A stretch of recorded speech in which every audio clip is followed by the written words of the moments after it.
Bonjour à tous, c'est Guillaume pour ce 8e épisode d'Énigmes dans un décor un petit peu différent des épisodes précédents. Je rappelle que cette émission est faite en collaboration avec le site besoindesavoir.com qui m'a beaucoup aidé par rapport à mes travaux. Donc c'est pour ça que j'ai décidé de faire cette web-série en collaboration avec eux. Aujourd'hui, nous allons parler de la disparition mystérieuse de 2000 habitants dans un village esquimau en 1930.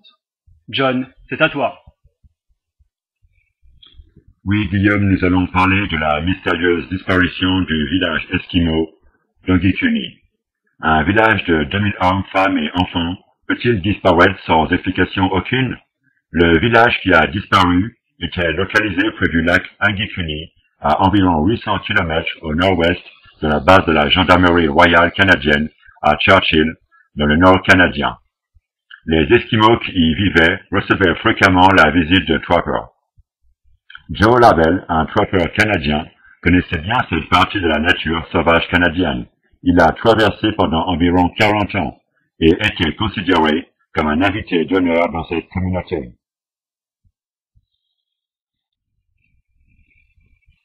En novembre 1930, Joe Labelle arrive dans le village esquimau, sur les rives du lac Ingikuni.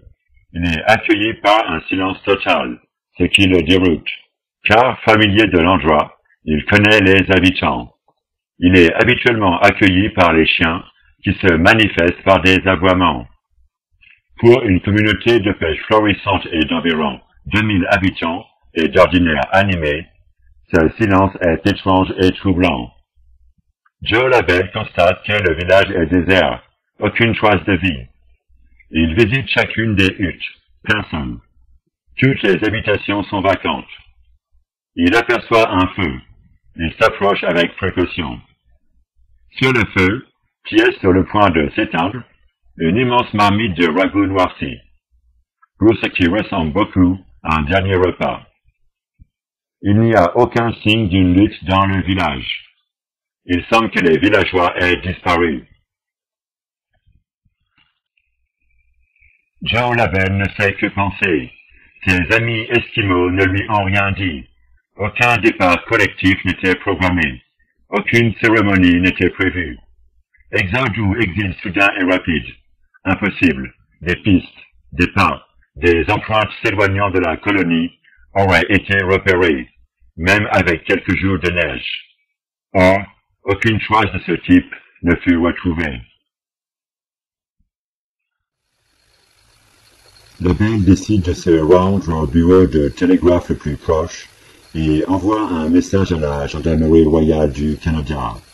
Les gendarmes se rendent sur place le lendemain. Un groupe de recherche disposant de moyens considérables est mis en place et envoyé à la recherche des disparus. Les premiers résultats de l'enquête sont surprenants. Les chiens de traîneau du village sont enterrés profondément dans des congères de glace et, apparemment, ils sont morts de faim. Les provisions et la nourriture des Esquimaux sont retrouvées dans leur hutte, ce qui n'a aucun sens si l'on admet que les villageois ont migré, même soudainement. Le mystère est de plus en plus incompréhensible avec une découverte choquante. Le cimetière a été profané. Les tombes sont vides. Or, le sol glacé autour des tombes est dur comme du métal. Il est impossible pour des êtres humains de creuser. Plus tard, lors de cette première nuit d'investigation, dans un silence surnaturel, les gendarmes restés avec Labelle regardent avec stupeur une étrange lueur bleue qui éclaire l'horizon. Il ne s'agit pas d'une aurore boréale. La lumière surnaturelle semble stable et artificielle. Alors que tous fixent ce phénomène, la lumière se fait intense quelques secondes, puis disparaît. Impossible de croire que 2000 personnes disparaissent ainsi de la surface de la Terre. La gendarmerie royale du Canada a donc élargi ses recherches. Au fil du temps, l'enquête a porté sur l'ensemble du Canada et continuera pendant des années. Mais l'affaire reste en suspens. Les villageois n'ont jamais été retrouvés.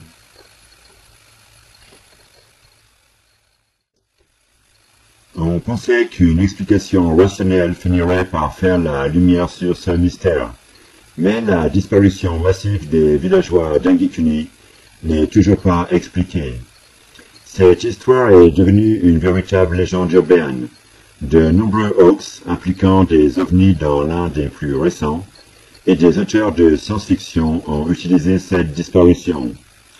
Certains sceptiques ont avancé l'idée que cette histoire était une pure légende esquimau, relayée par une œuvre de science-fiction.